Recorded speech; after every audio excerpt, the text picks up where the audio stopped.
What are you wearing? A Canadian tuxedo.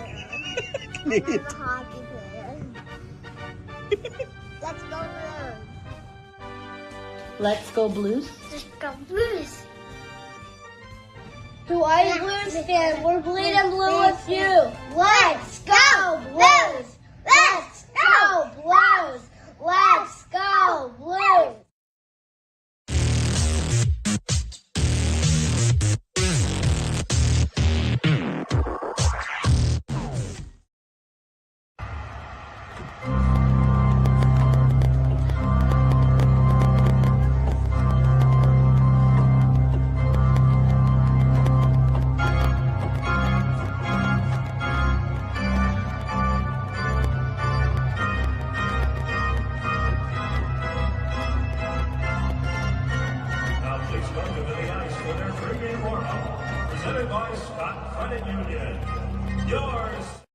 Blue Note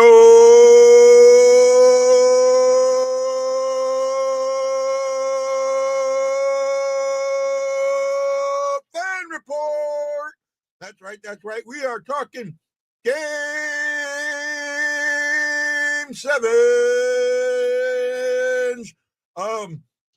I'm excited. You notice I changed up my background a little bit.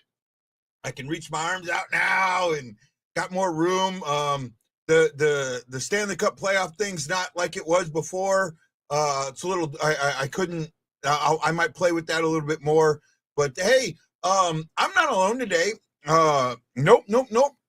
Justin Scott is going to be with us. Hey, Justin. How you doing, buddy? I am doing good, man. What about you, my friend? What about you?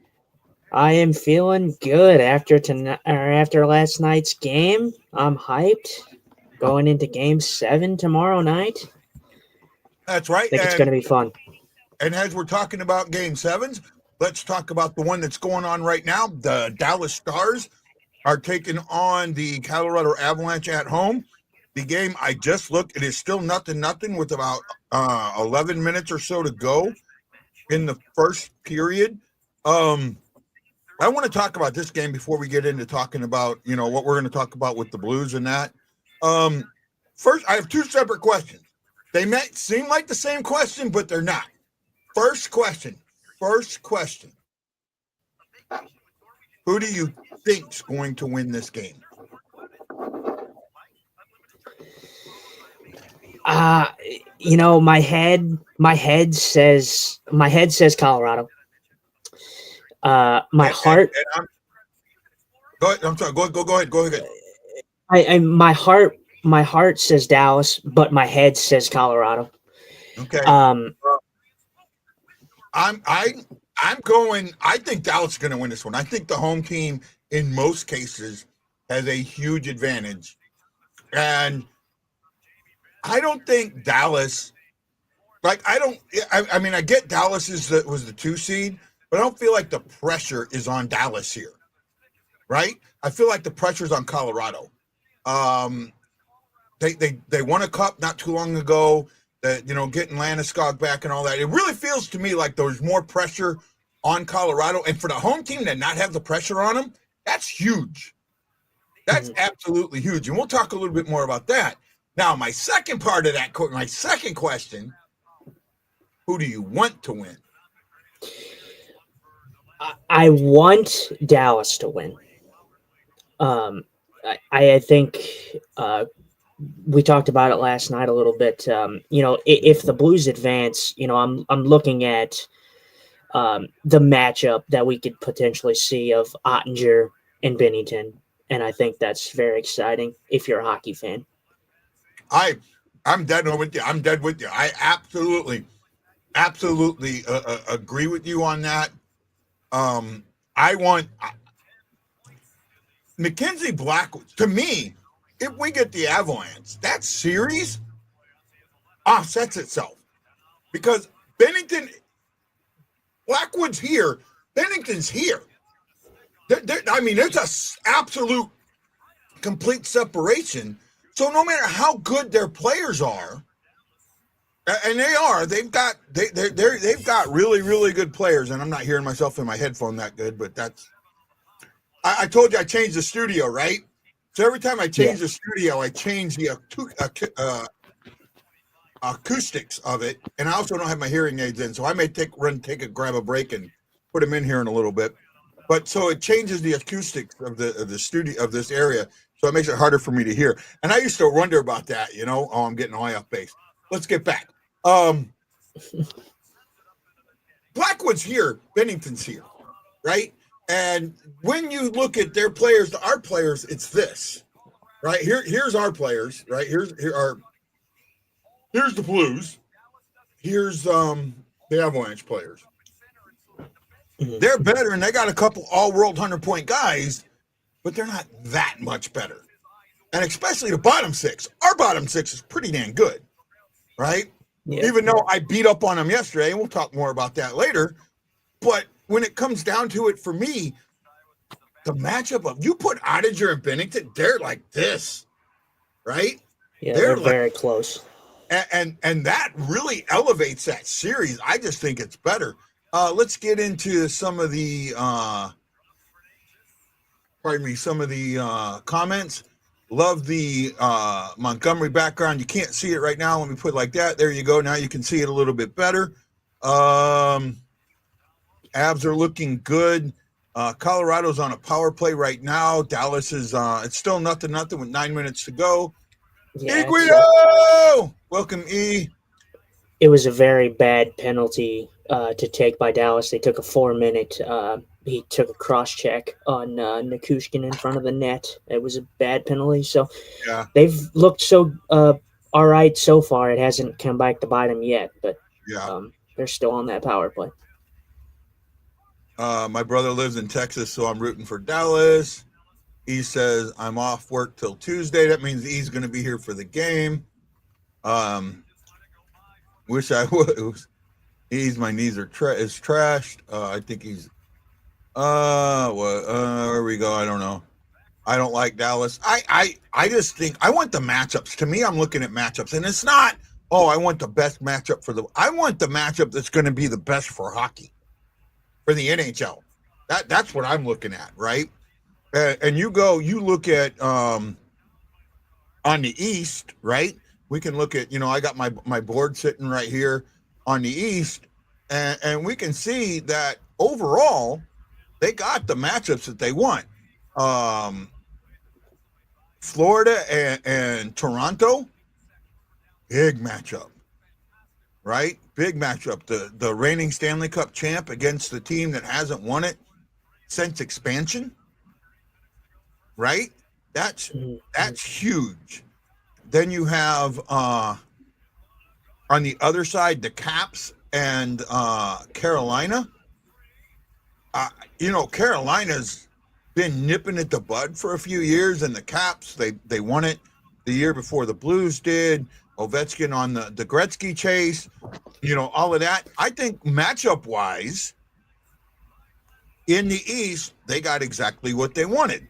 Now in the West, I don't think they're doing too bad. Edmonton advances, the Knights advance. I do think that the better matchup would have been the Kings and the Knights. But this is what they've got. Now on our end, you're either getting Winnipeg or St. Louis against Dallas or the Avalanche. I can't think of any of those matchups that I wouldn't want if I'm the NHL, right? Now, would I have wanted would I have wanted a Wild against the man, I cannot talk today. A Wild against the Oilers? Absolutely not. No one's watching that series, and the Oilers are winning in 5. Right? So I think they're doing very well in the matchups. And I think St. Louis, because this is all East, Central teams and all rivalry teams pretty much. Any matchup they get out of the top of the bracket are good, right? Do you agree? Sorry, I went on way too long. Yeah. No, you're good. I think I agree with your take on having like if it was like Minnesota and Edmonton that it wouldn't last very long. I think Connor McDavid would just demolish the back end of Minnesota.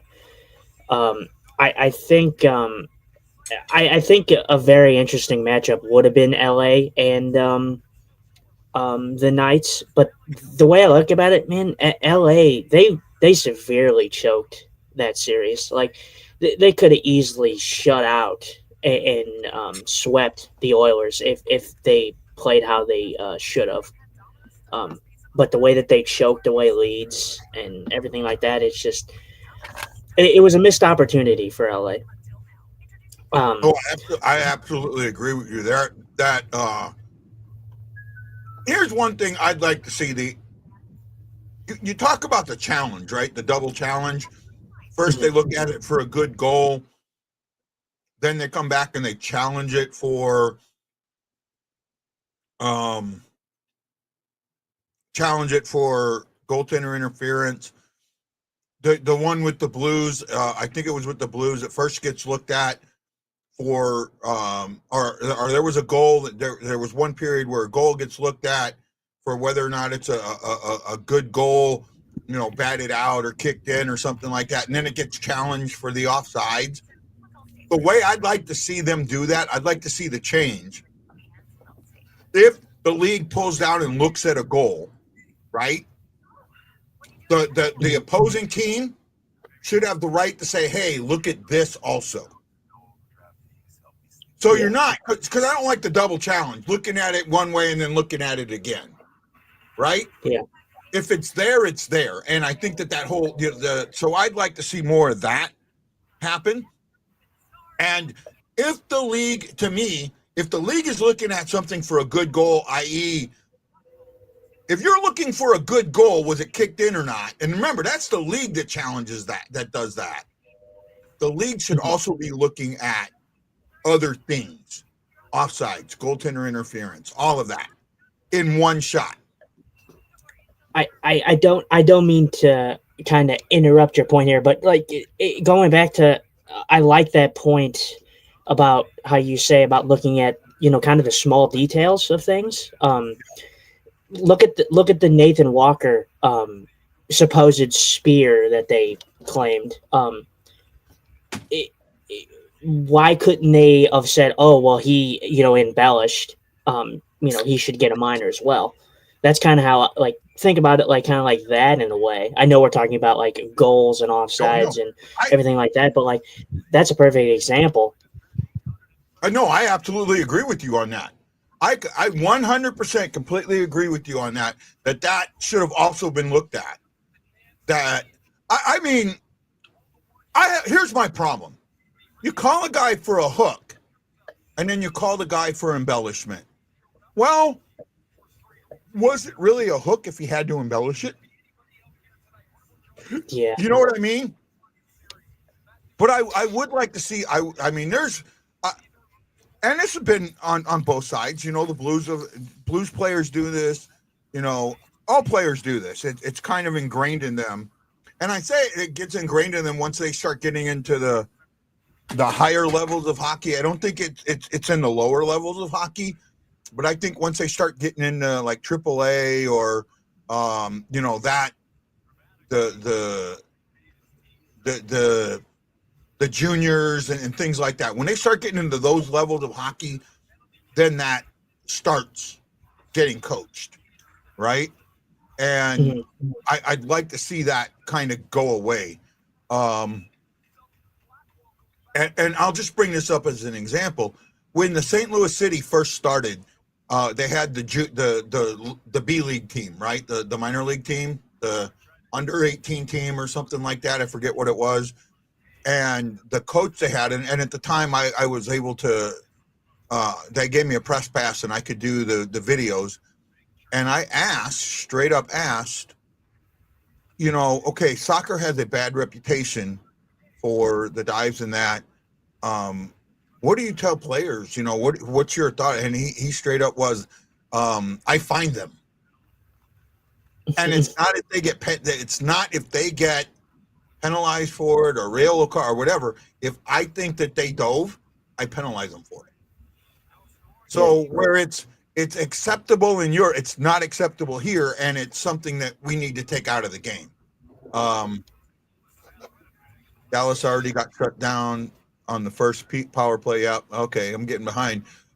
Big thank you to Gabe Overturf, Stanley Marlowe, Iguido, Jason Nichols, and Mike Bean for saying hello to us. If you are watching on TikTok, which I don't think there are many, right now there's none. But thank you. I haven't been saying hi to those. I haven't been watching it.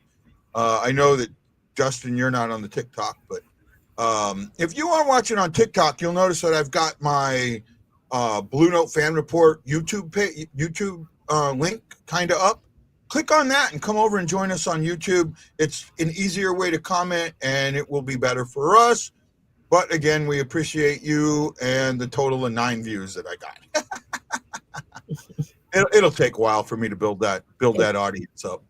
Any number counts. Yep.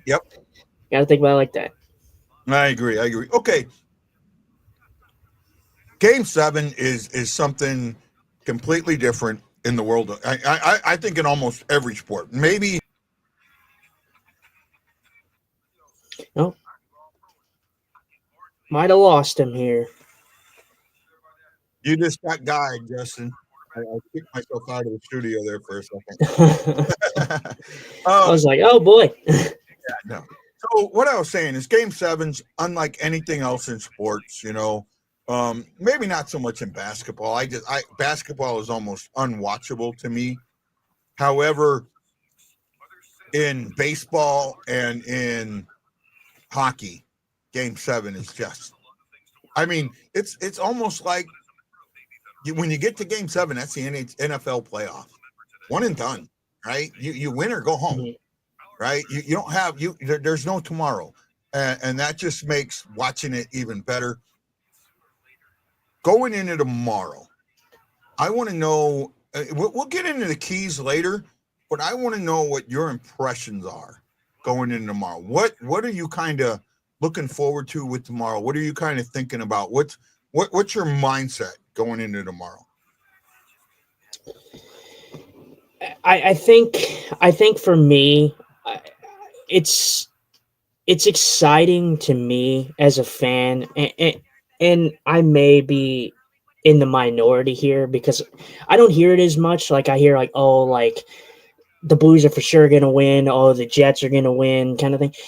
The way I think about this is the Blues, they don't have any pressure. I mean, all the pressure is on Winnipeg. And I know that's crazy to say, but no one thought that this team was going to be in the position that they were. Everybody said, oh, Winnipeg's going to win this in 4. Winnipeg's going to win this in 5. I think it really stands to what this Blues team is, the fact that they have pushed the President's Trophy winners to 7.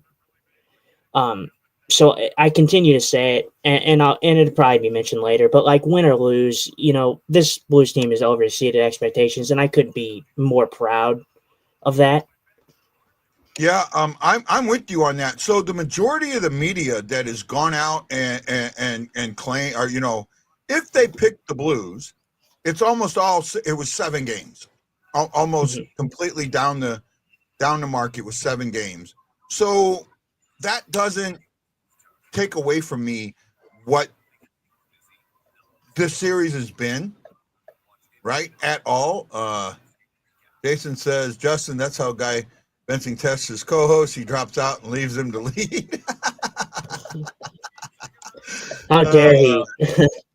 Well, I mean, sometimes the button gets pushed, and that's why Ashley called. Oh, now that I think about that, I gotta take a moment. And I don't want to call her a former co-host, but one of our co-hosts who hasn't been on for a while because she's been busy with life, had a monumental moment today. She graduated from college with her with the summa cum laude, with her bachelor's degree. I forget what it was in. I think it's in special education. I know because she has a daughter who's severely autistic, somewhat nonverbal, and all this, and keeps breaking through. And Ashley, congratulations. Huge congratulations to you, Ashley. What you have done, it is momentous. It's great. It's crazy. We really appreciate you. And we wanted to say congratulations. Congratulations, right? Yeah, congratulations. It's Stephen a Glass, monumental achievement. Stephen Glass says Jet fans think they have this in the bag. The Blues team will have something to say about that. Absolutely agree. Game 7 tomorrow. We got to keep hitting. Don't agree with that. I don't agree with that. I mean, you got to be physical, but I think there's one thing that people don't understand about hitting. In order to hit, they have to have the puck. Mm-hmm. Right? You can be physical without, but the important thing is to have the puck tomorrow. And if you look at the games that we've lost in Winnipeg has maintained puck control. And the games that we won in St. Louis, we maintain puck control. Mm-hmm. So I think puck control is a lot more important than physicality or hitting, not physical hitting. Mm-hmm. And sorry, I didn't mean to walk over you. No, you're good. I think you used a word yesterday, and I think it hits spot on. It's about being defensively responsible. It's the details, it's the mini details that a lot of people don't really pay attention to. Like they see the hits and they're like, "Oh yeah, that's awesome! Like that's great." But it's like the little things, like picking and choosing when to hit. When to hit, when to attack, when to forecheck, when to back check. Picking the perfect moment.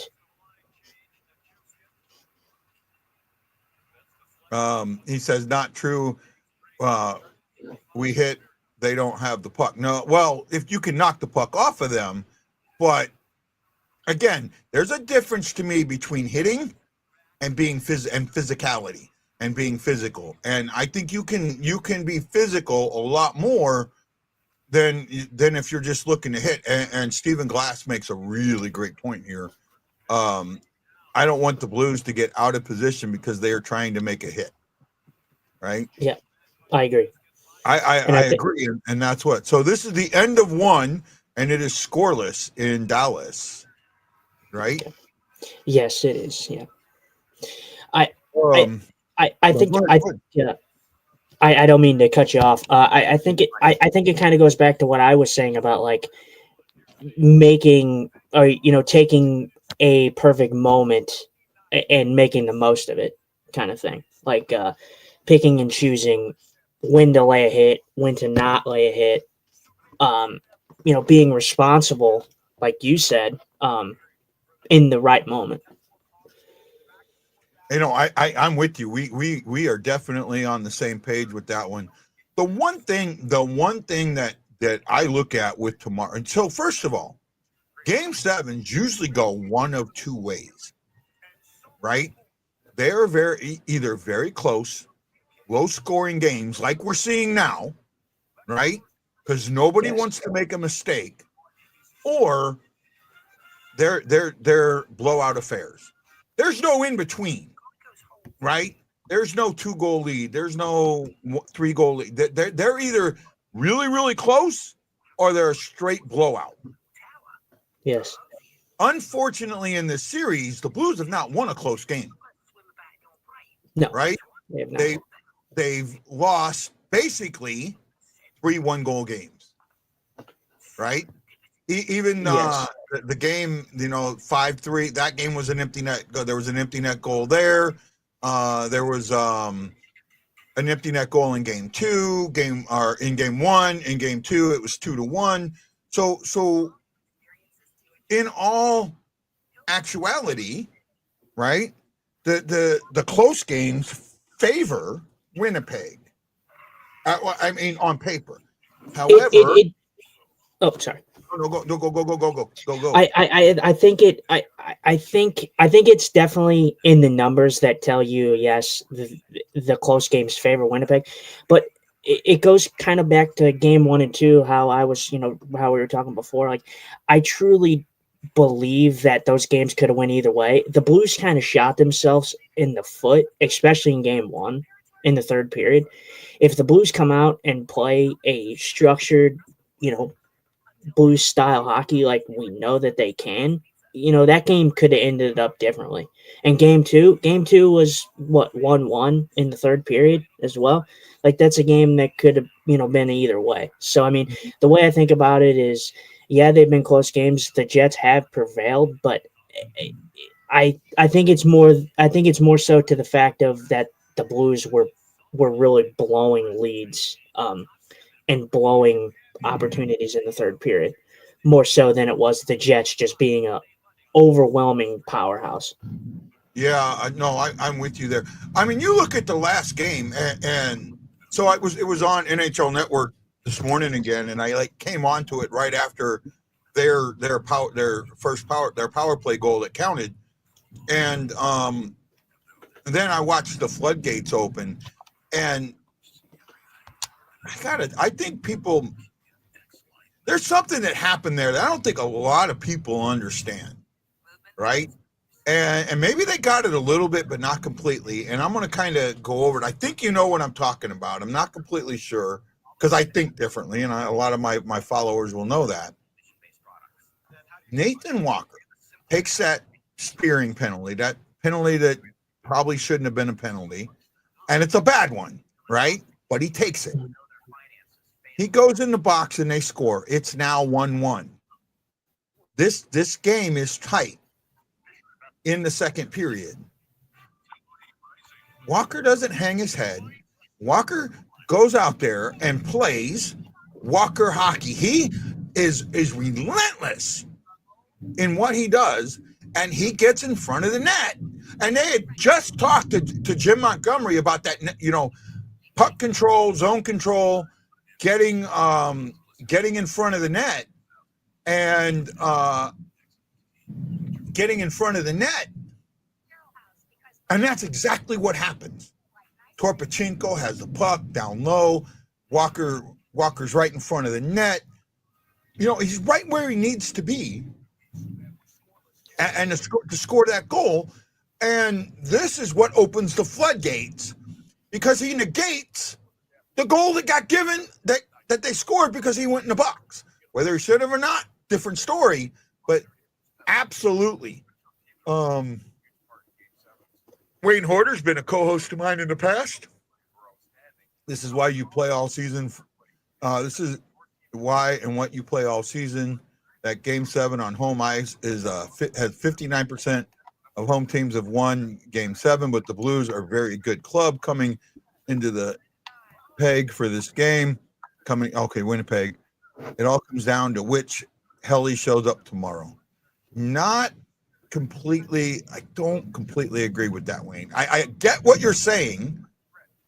But first of all, Winnipeg, this iteration of Winnipeg has never had a Game 7 in Winnipeg.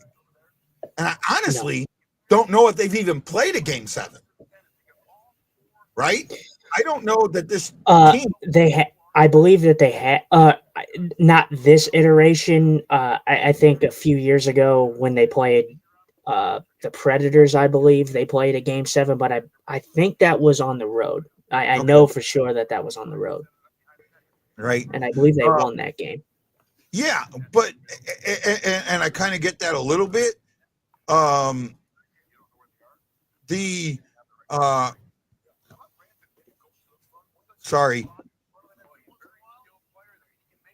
Game 7 experience rests solely on the Blues, right?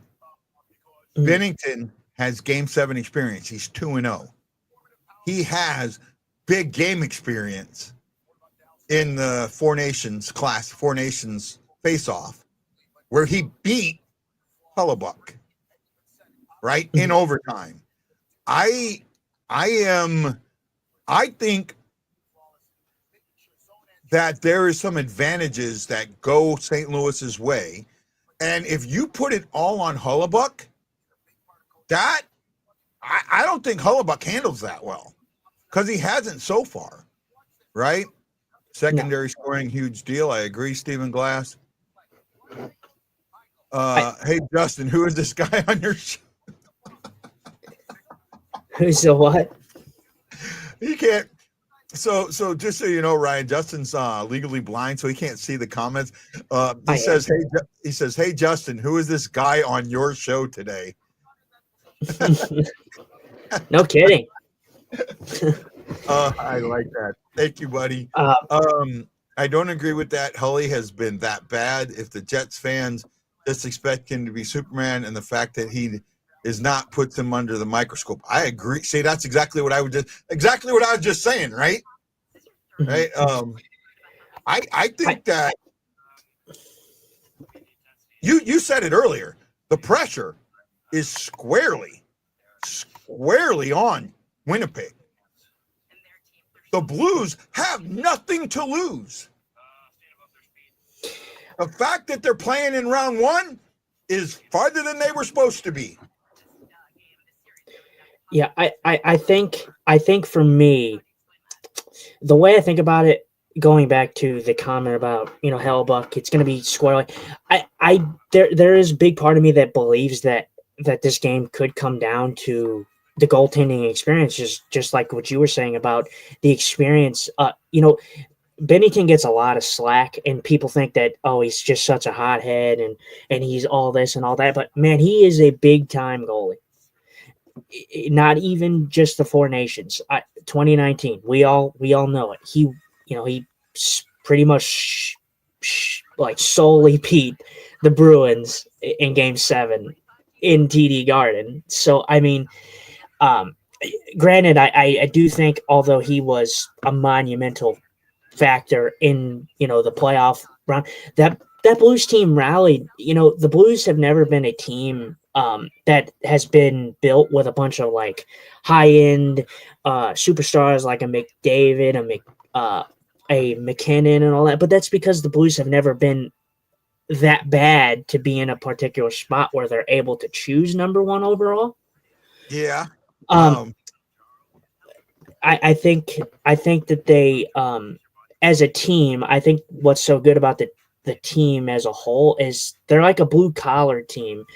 They have a bunch of pretty well-rounded guys that really come together, buy in to what they're building, and get things done.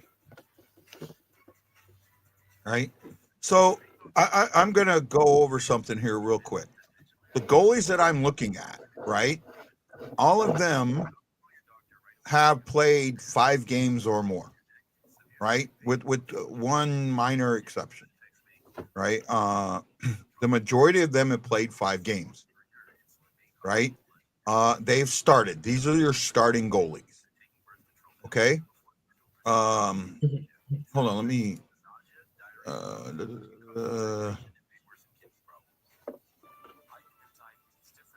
I'm going to add a custom filter here, so give me a second. Game started.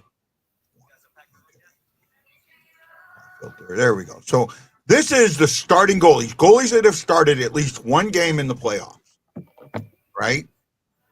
Yes. Where do you think Bennington ranks in save percentage? Out of how many goalies? Sorry. 19. Where does he rank in save percentage? Yep. I'm gonna go and say maybe top 5. Hold on, let me get this back right. I can't give you an exact number, but I'm gonna say somewhere probably top 5. He's hold on. I want to make sure I get this right. Bennington in save percentage in goalies that have started at least one game is 11. 11. Okay. Right? With an 897. Mm-hmm. Right? Hellebuck is 17th. Or no, 18th with an 815, right? Yeah. 815. I look at Hellebuck's play throughout this series, and I will tell you that he's playing at an 815, right? Even with 3 wins, he's playing at an 815. Giving up his goals against average is 442. Bennington, you look at him, his save percentage, and this is crazy, is 897. What's his goals against average? What's his goals against average? It's probably in the 2s if I had to take a guess. I could be wrong on that, but I somewhere in the 2s probably goals against average, 2 point something. You know how I say Bennington plays above his numbers? Yeah. Right? You just look at numbers alone and you look at Bennington's 897, you're thinking that this hasn't been a great goaltender thing. Bennington's goals against average is 2.54. Yeah. 2.54. He is 6th against all goalies who have started at least one game. This isn't all goalies that have played, because I haven't counted goalies that have come in and replaced. I'm talking about goalies that have started. He is 2.54. That is the GAA of a winning goalie. Hellebuck is at 4 point something. 442. So I don't mean to cut you off or anything. This is also another thing that I look at, and this is another thing that fans should be taking a part of. They even said it on the broadcast, I believe, yesterday. This is the lowest series when it comes to shots on net. So I think it also goes along with kind of the defense that we've kind of seen in this series, and it also has been the most physical series of the first round. Mm-hmm. And that's something that they've touted for games now. But like, this series has not had a lot of shots. Like when you're looking at like other series, like you're seeing like 40 shots, 35 shots, 40 shots. Mm-hmm. Like, that's hard when it comes to playoff hockey. But I think that speaks to what we're seeing from the back ends, especially by both teams in certain games. I think it also stands out particularly well for the Blues, considering how everybody kind of craps on the blue line for the Blues. Yeah. But like, look at the experience that they have, and look at how many shots they're only allowing. Like, yeah, the numbers for Bennington, like you said, like, don't particularly show, oh, he's been fantastic, but he's actually been very good in this series. I mean, he's well outplayed Hellebuck. I mean, it's not even close. Oh, I agree. Now, here we go. How many? Hellebuck has made 124 saves in this series, right? Now, This is, again, you got to remember, he's been pulled 3 times, so there's shots that are not counting here. I'm only counting the shots against Hellebuck. Yeah. The Blues are only taking about 20 shots per game at Hellebuck overall, right? You add, I mean, I could go look at this. If I go by teams, our shots per game is probably going to be shots per game, probably going to be about 24, 25, or no, shots per game are 22.8, right? Yeah. That is the next lowest.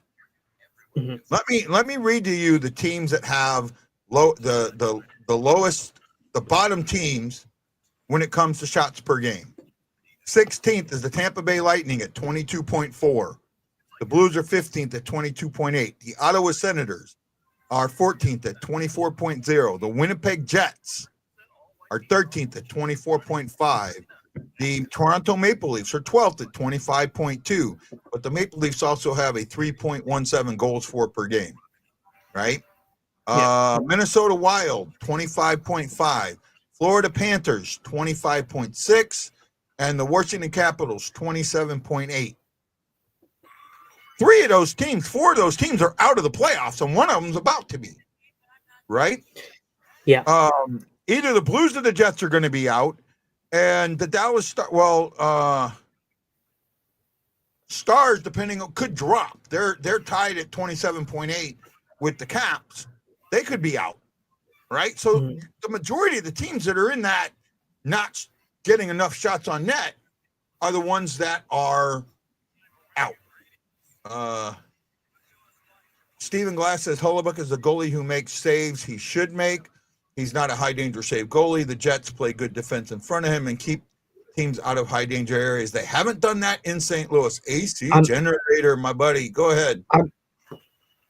I'm not going to – look, Hellebuyck has not been good in this series, and everybody will tell you that. But I'm not giving Winnipeg the benefit of the doubt when it comes to defense.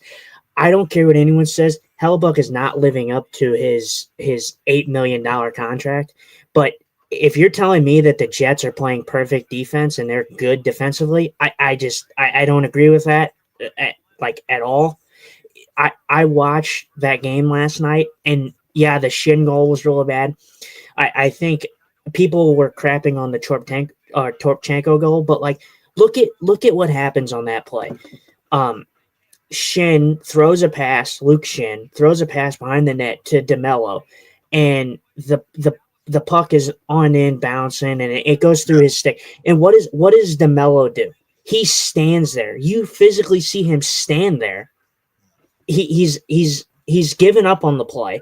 Torpchenko or Fox, comes in on the boards. He shows that he wants it more because DeMello is just, I'm just going to stand here because my partner, made a pass that didn't go to my liking, so I'm just going to give up. And then I'm like, you can't really blame Hellebuyck. Yeah, I mean, he probably should have made that save, but what is DeMello doing on that play? Yeah.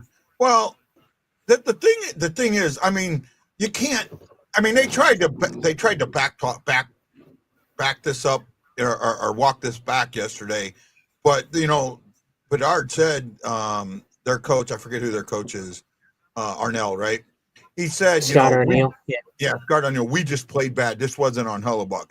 Yeah, it was, right? And I'm sorry, now,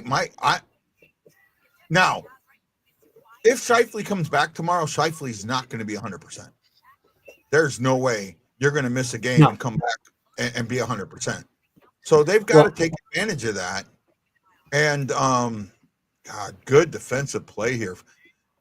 Through a period and 2 minutes or a minute and a half, total of 10 shots, right, in this Dallas-Colorado game. Yeah. Go ahead, man. Oh, no, you're good. I just was building off of what you're saying and kind of what you're thinking. I think for me, kind of going back to how you were saying, oh yeah, that it was on Hellebuyck. I do, like I said, I do agree that, like I said, Hellebuyck is not living up to standards. But as for the defense that we're seeing from the Jets, it almost feels to me like they're playing as if a team that just doesn't believe in their goalie. And although that's justified, you're in the playoffs. It's time to rally and really show why you're the President's Trophy winners. Not give up on your goalie. Like they have shown in this series. Although he hasn't been living up to standards. I'm with you on that. I really am. Good show so far, man. Good show. I just want to tell you that. Let's get into tomorrow. Let's get into tomorrow's game, right? We did this in the last game, and I kind of enjoyed doing it with you. Let's do it again. Let's get into 3 keys of the game. I'm going to let you choose. Do you want to do the Blues keys or do you want to do the Jets keys? I will say I've been contemplating it. I think I would like to do the Blues keys because I've been kind of rattling them around for the day. Yeah, no issue, So man. No issue. That's why I offered it to you. Right? I didn't want you. I offered it would to you you. like to start today? Because I started last time. No. Actually, I want to let you start. Because I think most of our fans out here would rather start with the Blues keys. For me, the Jets keys are almost the same as they were the last game. They're a little different, but almost the same. Do you like the production of the WTF line? Well, let's get into that first. All right, Yeah. what do you think about that one? Oh, I think the WTF line has been spectacular. I think when you think about things, all I heard Jets fans talking about was how, oh yeah, the Jets are, going to demolish St. Louis. They have no depth. What I've seen in this series is St. Louis as far out depth the Winnipeg Jets.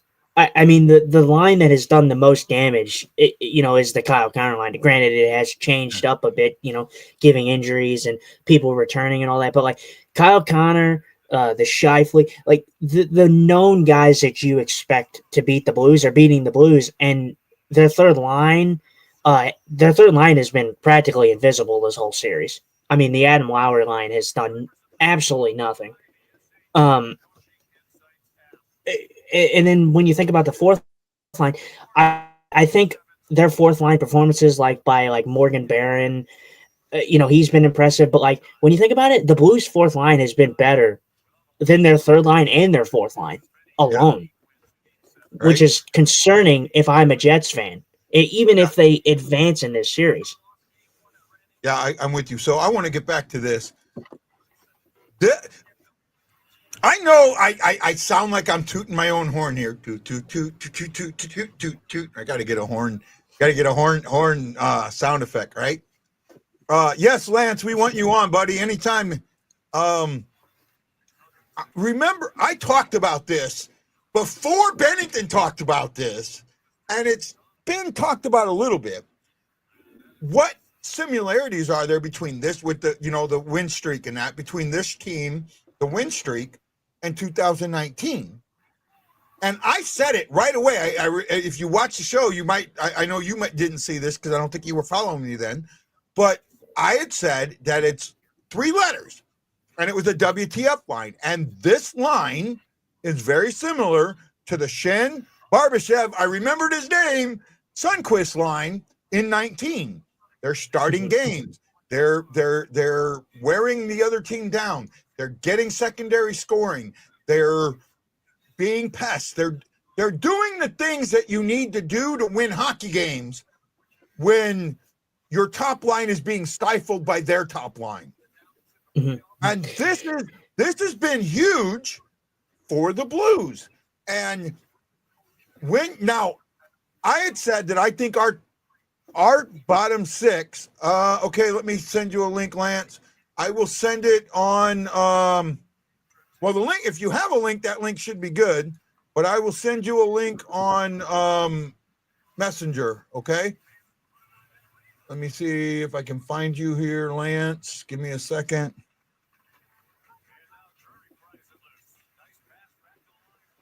There we go. I sent it on the one where you talked to me about Walker. So you should have it now, Lance, man. And we'll come back. Okay. So no problem, Lance. It might have got reset. So I sent you a new one. It's on Messenger. Hold on. This line has been that. And I thought, now, while I think our bottom 6 is better than their bottom 6, I'm not super happy with our mid 6, right? Our third line. I'm not happy with that. And I haven't been for a while, right? Mm-hmm. I know it's going to change next year. And I talked about how I wanted it to change. I'm waiting for Lance before we get into the 3 keys, right? Yeah, no, you're good. You're good. I think for me, I think it shows how good of a coach, first of all, that Montgomery is. The fact that he's able to go out and trust the WTF line, even against top players like Kyle Connor, like a Mark Scheifele. I think it speaks a lot to what that line has done for the Blues, especially in this run that they've had, that they're willing to play them in important moments. Right. I'm waiting for Lance to pop on. I sent him the link, so he looked like he looked at it. So, Okay. You don't mind going a little over the hour today, do you? Talking No, longer? I'm a-okay with that. That's good. I appreciate that.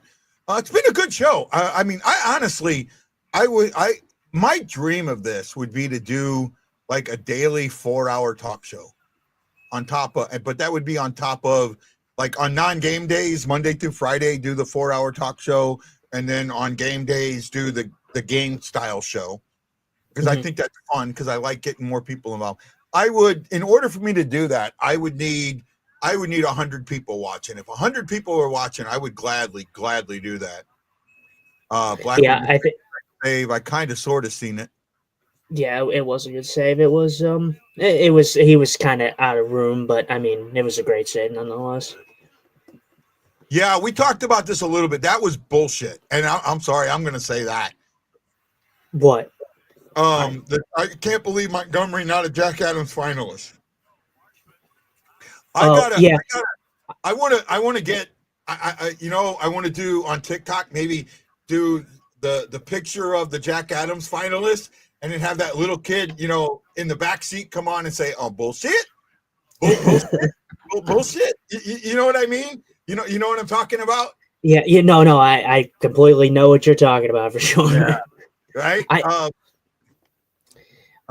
Yeah, I think it was a little bogus. I obviously you knew that like Scott O'Neill was going to be there because he's the President's Trophy winning coach. So I mean, obviously you knew he was going to be there. But I just, for me, I always look at the awards as kind of a joke sometimes because like I think back to like a few years ago when like Roman Josi was arguably the best defenseman, and instead of giving him the Norris, which he deserved, they gave it to Cale Makar. It just seems like a popularity contest to me for some reason. That happened the time. Hey, what's going on? It's Mr. Lance the Scott from the Drop. Hey, Lance, man, we have not seen you in a while. How are you doing, my friend? I'm doing okay. You hanging in there, buddy? Yeah, trying to. Having some good days, I hope. Yeah. Yep. Right. Well, welcome to the show, Lance. Justin here is maybe my new co-host, maybe one of our new co-hosts. So I think he's been doing a great job. I know you followed the show the last couple of days. What do you think, buddy? Yeah, he's been doing great. Be honest. He can take the criticism. I can take it. I can take it. No, he's been doing very well. That's what I told him. I just want to appreciate it, man. So we're going to go over the 3 keys to the game. And the way we'll do this, I'll let Justin and Lance each give you their key for the Blues, and then I'll give what I think is a key for the Winnipeg Jets. I don't care if your keys are the same. That's fine. But take your key, discuss it, and then I'll start with Justin, go to Lance, I'll do it, and then I'll go back to Lance. Lance, you know how I do this, right? All right, you're good with that, buddy? Mm-hmm. Okay, so let's start with that. We're going to start with Justin. And Justin, you're going to give us your first key for Game 7, St. Louis Blues versus Jets in Winnipeg. I've been rattling this around, and I think my first key has to be what we talked about last night. The Blues got to take the crowd out of it immediately, and I do believe how they do that is scoring first in Winnipeg. If they score first, that's monumental, because I think it really takes the Jets fans out of it. It puts a little bit of doubt. It definitely will put some doubt in Hellebuck, letting up another goal early in the game. So I think that's my first key. Okay, hold on. Erickson Krieger, I got a question to ask you. Are you Art the Clown? Let me know. Okay, Lance, what is your first key for the St. Louis Blues versus the Winnipeg Jets? Well, I think it's twofold. I think that They need to make sure that they handle the Jets coming out hard, because the Jets are going to be leaving everything on the table. They're going to come out. They're in their own home arena. They're going to try to get the fans involved early. The Blues cannot give up the first goal, and they can't go down by multiple goals. That's the key to me, and the number one key. I think you both are dead on. You're both right with the Blues' number one key. For me, the Jets' number one key, and it just, unfortunately, it kind of sits there, and I can't say anything other than this, is it's got to be Hellebuyck. Hellebuyck's got to be a goldfish. He's got to get everything out of his mind. He's got to come in there and just play. He's got to play the game without, like, the other players on the ice can't matter. It's just got to be Hellebuyck against the Blues. You know what I mean? He's got to, Lance, you were a goalie before. He's got to have that mentality that it's 1 against 5, and that what the other guys do doesn't affect him. He's got to be that good. And that is not an easy mindset. I think it's one that only a few goalies ever get into. And our buddy Lance talked about this. You remember when I interviewed him? I remember I kind of asked him about that, and he kind of talked about, I had to remember that at times I had to be the only guy on the ice. And I think that's what Hellebuyck has to be, and really has to get into that memory that he is it. It's on him. He's got to do that. And at the same time, that could be, as much of that's a positive, it could be a negative. Right? Basically, what he has to do is this. Forget about the other 6 games. He needs to look at it as this is game 1 of the series. It's tied 0-0. He needs to be loose. He can't be thinking about the other games. Whether he let in a bad goal or whether his defense let him down. He needs to just forget about the other games totally. And that's the way it is in every playoff game. If it's game 4, game 5, game 3, game 2, you don't even think about the other game. You can't, because once you start doing that, you're doing that before the game, you're doing that in warm-ups, and it's going to kill you. You have to think the series is tied 0-0. Yeah, I completely agree with you that. Shop till you drop, my friend Yvette. Thank you for the diamonds. I got my first ever stuff on TikTok Live, and she sent it. I went to high school with her. 1,000 likes. I appreciate it, guys. Thank you. You guys are all sweet. I agree with you, Lance. So let's get into key number 2 for the St. Louis Blues. We'll start that with Mr. Lance DeScott from the draw. You need number 2. And I talked about, putting up with the pressure that they're going to have to come out with. The Blues need to put that offensive pressure immediately. None of this dump and chase at the beginning of the game to kind of slow their push. You need to push right back, and you need to get on the scoreboard first, and you need to make it 1-0, 2-0 to really get into their heads, to make them start thinking, oh crap, this is another 5-1 game. This is another 7-2 game. And a lot of guys will tell you they don't think that way. And they may not think that way, but deep down inside, it can get to you, and you can kind of get a little discouraged. And that's one thing the Blues need to do, is discourage them. That they need to make the Jets think, oh my God, this is another blowout. We need to really push. And when the Jets start pushing and making mistakes, then the Blues can take even better advantage of it. Okay, I can't disagree. Justin, what's your key number 2? I think Lance is hitting it on the mark here. I'm going to build off of it a little bit. I think that we definitely need to see some pushback, and how we were talking about how the Blues should score first and make them believe it's going to be a blowout. But I do believe that the way the Blues do that is, it's going to sound simple, but play loose. We've talked about it. We've said it for 2 shows now. The Blues don't have any pressure on them. The pressure is all on Winnipeg. If you show up and you play loose and you don't think about it too much, I think the Blues can really overwhelm the Jets if they just play loose. The Avalanche, I'm sorry to cut you off here. The Avalanche draw first blood with a shorthanded goal, right? A shorty by them. Are you guys still with me, or did you guys lock up? Yeah, I'm here. I don't know how much of it cut out. No, you didn't cut out. I heard all of it. Oh, okay. So it cut out for you, Guy? Yeah, no problem, man. What I was saying earlier was what I was saying when I got cut out was that the Avs have finally drew first blood. They got a shorthanded goal. It is 1-0 Avalanche. 1-0 Avalanche, a short in game 7. For me, the second key for the Jets, and this is make the whiteout matter. And we heard from the Blue, we heard from Nathan Walker, and I know Lance is, thorn in his side right there. We heard from Nathan Walker, and we heard from Shen about how the Blues crowd really, no matter where they were loud. Well, in Winnipeg, when something negative has happened, that crowd has gotten crickets, right?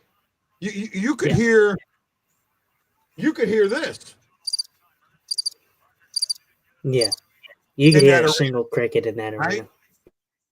Right? That can't happen in game 7. That crowd has got to be in it all the way. And if the Jets don't keep that crowd in it, I think that they fall by the wayside. If that crowd gets quiet, I think it opens an opportunity for the Blues. I really, really do. And okay, we're going to go with our third key. We'll go back to Justin. Key number 3 for the St. Louis Blues. Okay. I think this is kind of a building on everything that we've kind of talked about. I think when it comes to goaltending matchups, obviously I think we've seen Bennington be better. But I think my last key is we need to see big time Benner. I think he's been great in this series already, but I think we need to see big time, big game 7, Jordan Bennington in the net. I think this needs to be his best game of the series. And that says a lot because he's been very good in this series already. Can't argue with that. Lance Man, what do you think? As a goalie, I would like to see Bennington get tested a little early to get him into the game, because a goalie that sits back there and waits 6-7 minutes, that's never a good thing, at least in my mind. I never did like the fact if I didn't get a shot on goal for 8-10 minutes. You can stay focused, but it's better to have some activity. I think Bennington's going to be fine. I think the key is several times that Bennington's been beaten in this series is too many guys in front of him. And I've also seen that with Hellebuck. Hellebuck has had a great crowd in front of him several times. And I know for a fact if he hadn't had that much of a bunch of people in front of him, he may have made those saves. So I'm not putting everything on Hellebuck. He's not played well. He's not played great. But his defense, I think, at times has really let him down. They're crowding the shooting lanes and crowding the front of the net, but they're not allowing him to see the puck. And it's really been detrimental to him, and the Blues need to continue to do that. They need to put people in front of the net. They need to attack, and I've noticed they just play different in Winnipeg. They're not as aggressive in Winnipeg. The Blues really need to be aggressive. You know what, Lance? I cannot disagree with you more there. I do think they need to be aggressive. For me, the Winnipeg's third key is coaching. In Winnipeg, the coach has been solid. In St. Louis, he hasn't. And the coach speak that's been going between these guys, I love it. That's what I love. One of the things I love about the NHL playoffs is you start to get the coach speak because they're not just talking to the media. They're talking to the league. They're talking to the officials. They're talking to the other team. They're talking to the other coach. They're not just talking to the media, and they're not just speaking out of speak. They know what they're saying. And he's got to be able to make an adjustment on the fly. And I don't think that Scott Arnell has done that very well in this series at all. Well, what's helped him at home And what's So hurt the Blues is that he gets the last line change. And people may not think that's huge. That is huge. You can make huge mismatches off of those face-offs. And that's what has helped Winnipeg at home. And they haven't had that in St. Louis. And I think that's been a big factor to their success in St. Louis. right, I know. I didn't think that the last change was as big of a deal as it has been, but it's turned out that way. It really has. Our buddy AC Generator says Blues keys: number 1, traffic in front of Hellebuck. Number 2, zone entry forecheck. Kind of agree, kind of don't. I already know how I feel about the four. Number 3, discipline. I think they've been the more disciplined team, to be honest with you. All right, and we can talk. Yeah. And we'll talk about this in a second. The Jets keys: Hellebuck needs a shrink, physicality that gets the Blues off their game, early goals, and crowd noise. He's basically saying what we said. I want to get back into. Let's get into this real quick. I want to talk about the Walker penalty, right? In all actuality, was that a penalty? Right? I know, Lance, you said something to me, and I won't repeat what you said to me, but we talked about it offline. And I get where you're at. My problem with that whole thing is, and Justin, you talked about it earlier, that absolutely should have been called an embellishment too. It should have been 4-on-4. Now, here's a great question. And I want you guys to think about it. I want to give people in the chat room a chance to answer that. Who does 4-on-4 favor? Between the Blues, oh wow. Fisticuffs. Between the Blues and the Jets, who has the advantage 4-on-4? I think there's 2 answers to this. I'm gonna say I think statistically it's favored the Blues from what has been said in this series and just stats wise.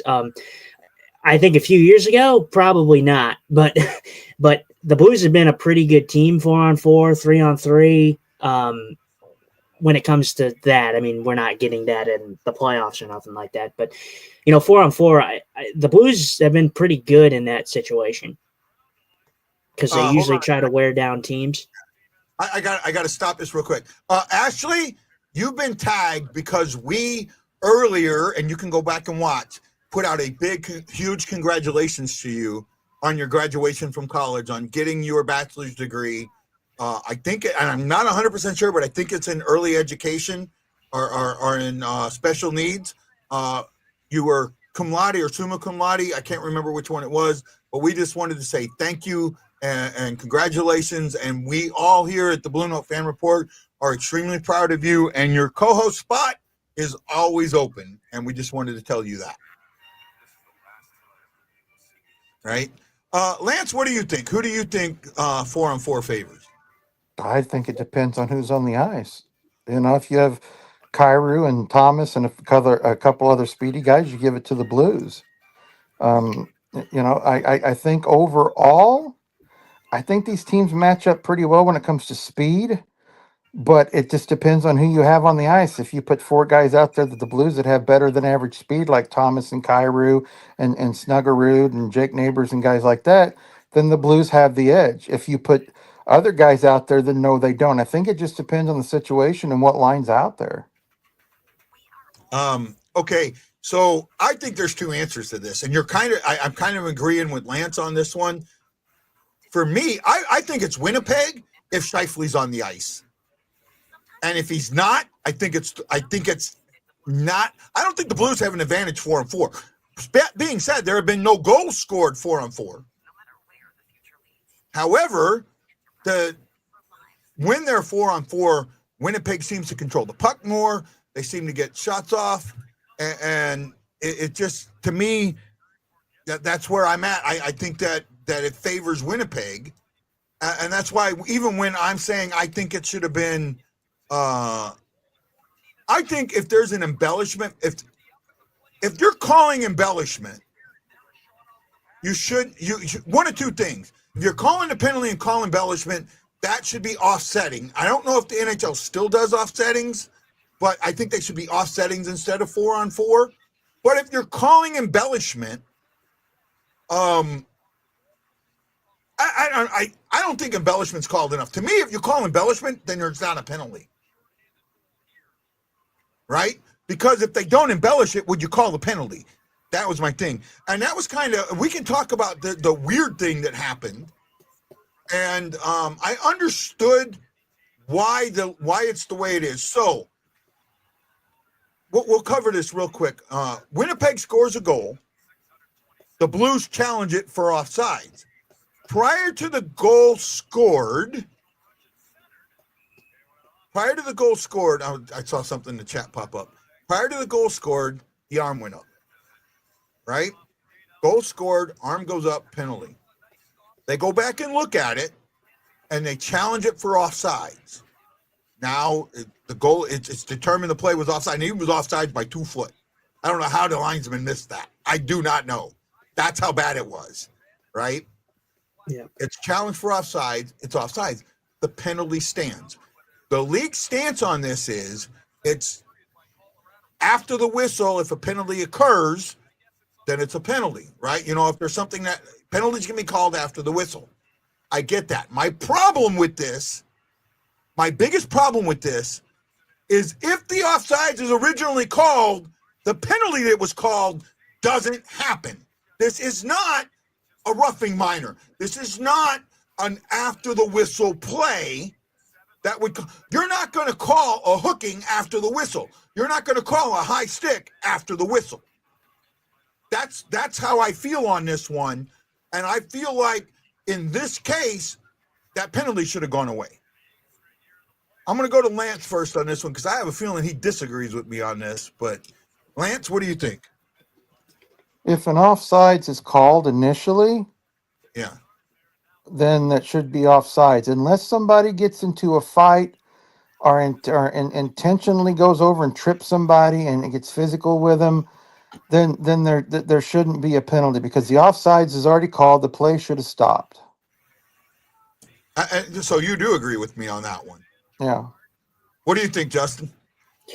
Oh, I'm 100% in agreement with you guys. I don't understand why that's a rule. They're like, oh, well, that's in the rules and all that. And if it's offsides, then the play, then it was dead. The play is dead. Like you said, unless there's like something like dangerous that happens or a fight breaks out, like you shouldn't be calling a hook. And the thing that I love. Sorry, go ahead. No, that's all right. And the way that I look at it too, if you're going to allow penalties after a whistle's blown, then why can't guys go in and hit the puck in the net after the whistle's blown? Yeah, exactly. It's stupidity. There's a reason there's a whistle. When they blow that whistle, it means stoppage of play. And like I said, unless there's a fight or some kind of scrum, where people are in the corner, then no, there should not be. It should be offsides, and that's it.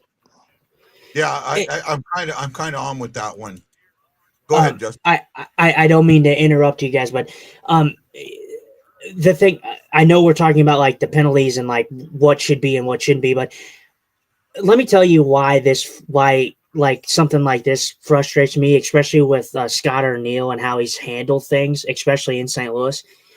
If you guys watched like and paid really close attention last night, when that happened and then like they challenged, like we knew it was offsides. And instead of, just refocusing all this, he's pointing to the officials, trying to get their attention and bitching and whining about getting a penalty for the hook. I'm so confused on why we have the coaches now even complaining about trying to get power plays. It's utterly embarrassing to me.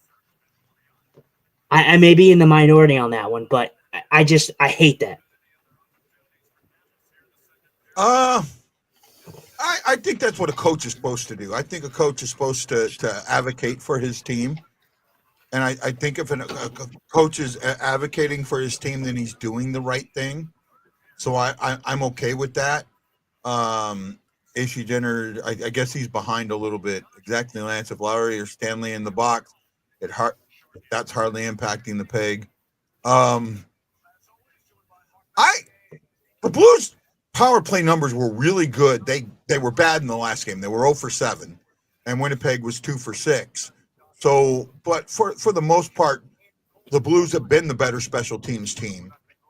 I think that the biggest thing, it's going to come down to who wants it more tomorrow. I really do think it's going to come down to which team wants it more tomorrow. Right? I can't say any more than that. I don't know how to say any more than that, because you've seen really good team, and prime example, the last time the Blues were in a Game 7. When they were in a Game 7, there was a crucial mistake that happened in that Game 7 that caused that game to be won by the Blues. Does you guys know what I'm talking about? I'm gonna go. Are you saying from like a game of inches standpoint, like what did Boston do that really made this game kind of fall for them? Close. You're close. There's something that happened in that. A player made a mistake in that game. Yeah, it was Marchand going off of the line change that allowed Pietrangelo to score the second goal. Yes. Yeah. Right there, to me, that was the, and then him crying, they took my cup. They took they took my dream. Dude, you cost it. You didn't want it enough. Yeah. Right? And horrendous line change. In that,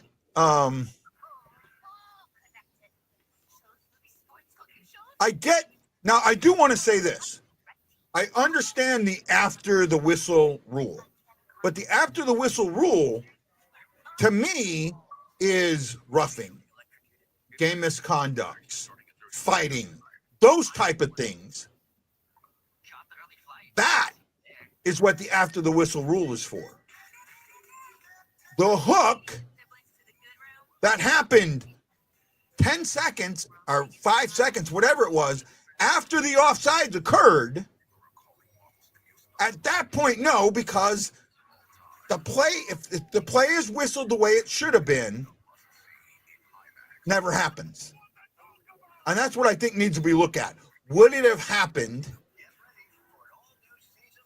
If you're going to call an after the whistle penalty, the question should be, and again, you got to remember, that wasn't an after the whistle penalty.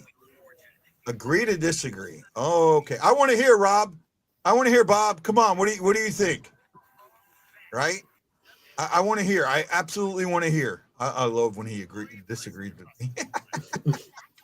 Right? There were 2 plays in that Game 7 final that, now look, Bennington played in that first period, they could have had 3 goals. They could have had 3 goals. It could have been 3-1 or 3-2 or whatever it was. They could have had goals. Bennington just stood on his head. He outplayed Rask from the puck drop. He outplayed Rask. However, I think that there were 2 plays that participated that. You got to go, bud? Yeah, I'm starting not to feel very good. Oh, no problem, man. I appreciate you. All right, take it easy, Yep. guys. Have a good one, Lance. Yeah, thanks, Have a good Justin. one, Have a man. good rest of your show. Yeah, Yep, pleasure thank you. meeting you, pal. Yeah, bye, buddy. You got the stamp of Lance, my friend.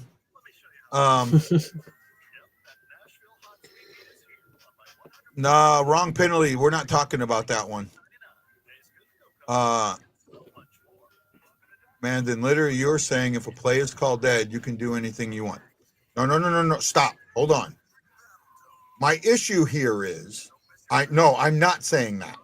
What I'm saying is, this is a play that if it was called dead, the hook never happens. Mm-hmm. I'm saying that if the whistle's blown and you do something like that, I get it. No problem. But in a case where the whistle's not blown and it should have been, at that point, I think the question you have to ask yourself, is, would that have happened had the whistle been blown when it should have? When they go back and look at that and say, okay, this is offsides, the whistle should have been blown here, we're going to set the clock back, would that penalty have occurred? Right? I think it comes back to we're not saying that like people should be able to do whatever they want.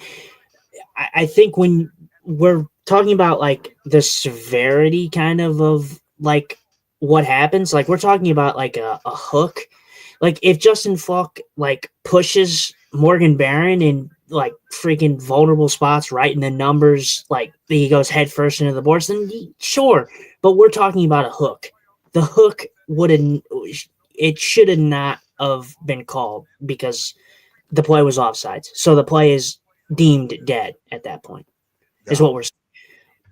If a player is not in jeopardy of being severely hurt, there's not like a crazy egregious thing, but a hook is just a hook. I mean, and it was barely anything. First off, I mean, let's just get that. I got my first question on TikTok. I'm getting asked, do you think that Dallas can come back and win? And yes, I do.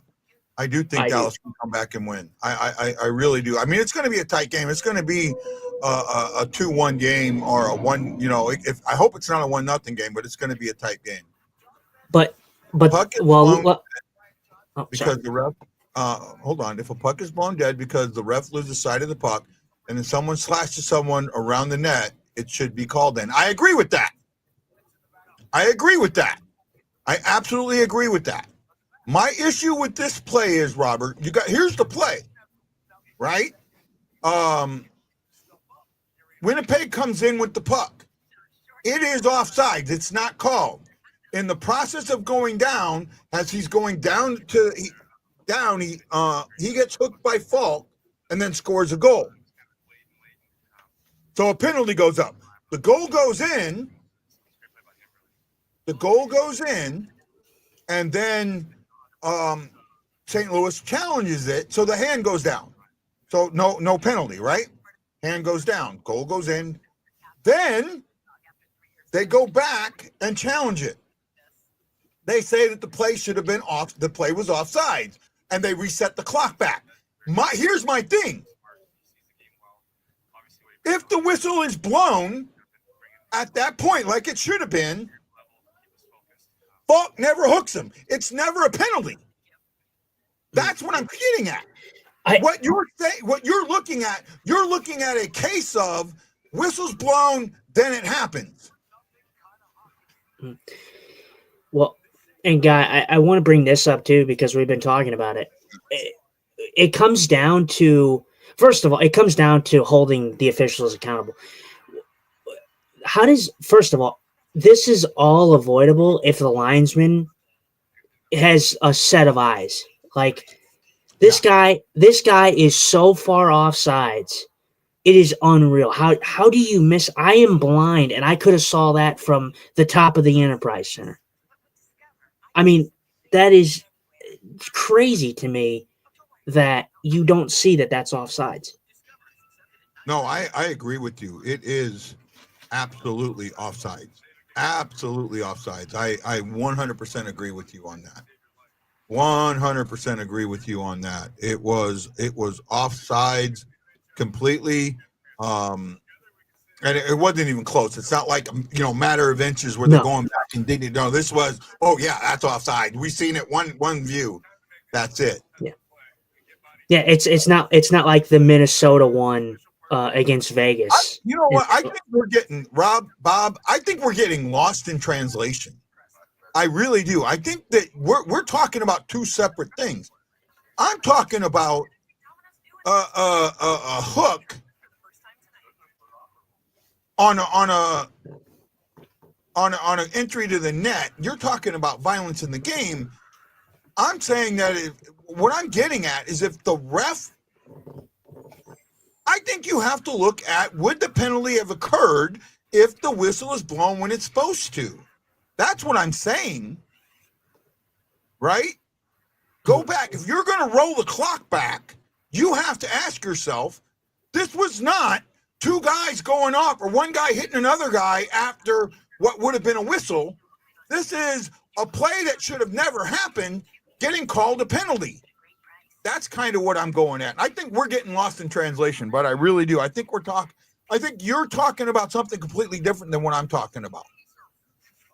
Right? I want to say a big thank you to Daniel Lambert. Oh, a new one. Roland Spinks, Jason Nichols, E. Guido, Gabe Overturf, Stephen Glass, Stanley Morrow, and Mike Bean. Thank you, thank you, thank you. He says he was actually laughing about it. The ref was looking at it. Yeah, I can't believe. Dude, you're so not. You're saying that a play never happened, so he wouldn't do that. But just because this is a game where fighting is allowed, you have to call any illegal action. Okay, fair enough. Okay, fair. I see where you're coming now. Right? I see where you're coming. I get it, and I understand it. But like I said, we could talk about it until we're blue in the face. But it all comes down to the fact that if the linesman has eyes, he can see that that's clearly offsides. The replay of it, the challenge should have never even taken place. Yeah. It should have just been blown dead immediately. I mean, that was like I said, that was just so clearly offsides. Yep, I agree, man. I agree. So I understand what you're saying now, Bob. Now I got it. I thought we were talking about two different things. Don't start with me, Justin. Bob is, you got to, I know Justin is actually pretty new to watching this show or this show. So it's not like he's an old time fan. He kind of caught me off of Twitter and started watching. I've seen you. I've seen you just because I haven't been kind of in the realm. I've seen you. I've seen some of the shows. I've seen clips and all that. But I get it, and I'm not trying to start. But I'm just saying, like, when you think about it like this, like, yeah, we're talking about like after the whistle stuff. Like, that's all fine and dandy. But like I said, if you call that offsides, then for sure that hooking doesn't happen. Like, if you blow that whistle dead immediately, originally, it doesn't happen. I think that's kind of what Guy's kind of getting at with, even though there was a challenge on the play, if it was called just originally, it would have never happened. This is the Bob's comment here. He's an a-hole. Stephen, I get what. If the goal doesn't count, the penalty should not count. I understand why the penalty counted. I just think in this instance it shouldn't. I understand what Bob is saying here, talking about, because the game is violent, when it doesn't matter if a penalty happens, it happens. And I get that. I do get that. Right? And in all actuality, it didn't matter. They didn't score against them. But it did put, a defenseman in the box for 2 minutes and a penalty killer in the box for 2 minutes. So,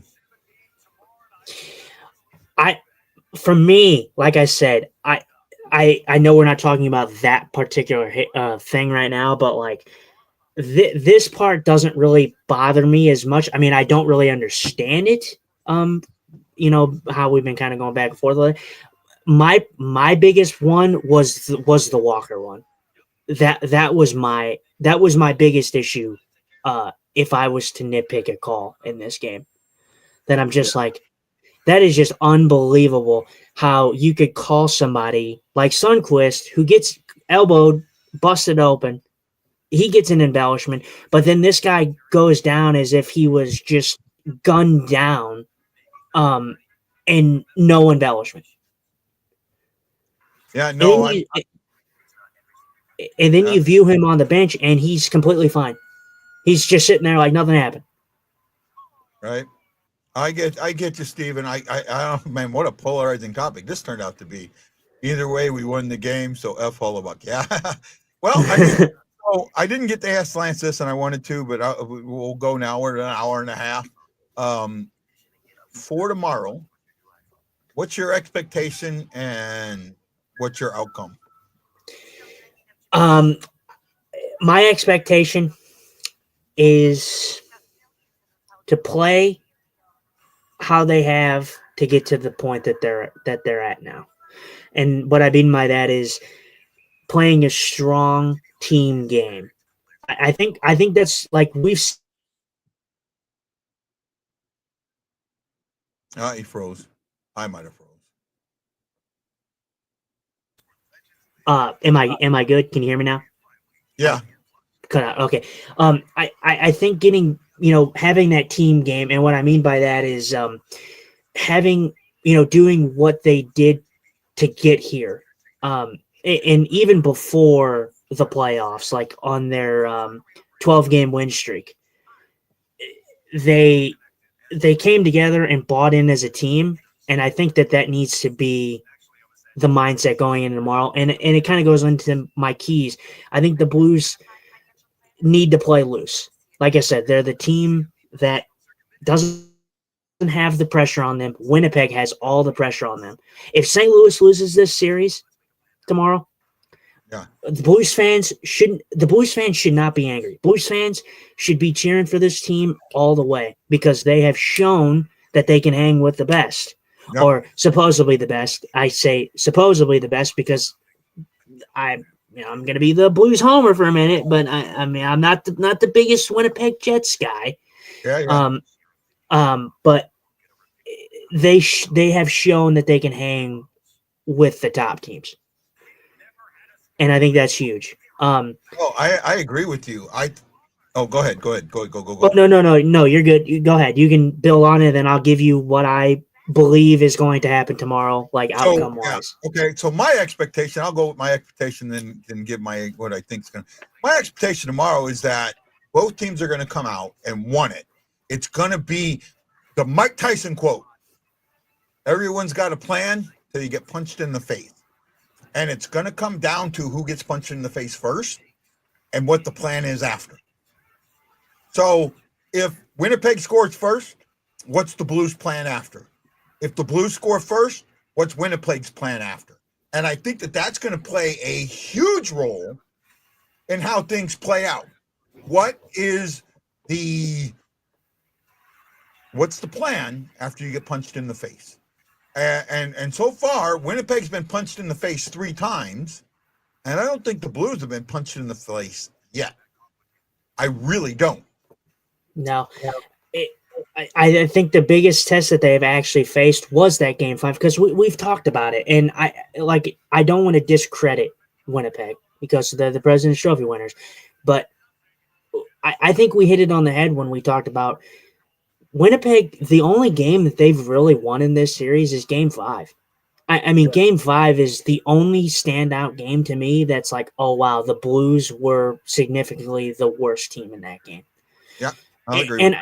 And even when I say significantly, I can't even say like by a crazy margin, considering how bad we've beat them at home.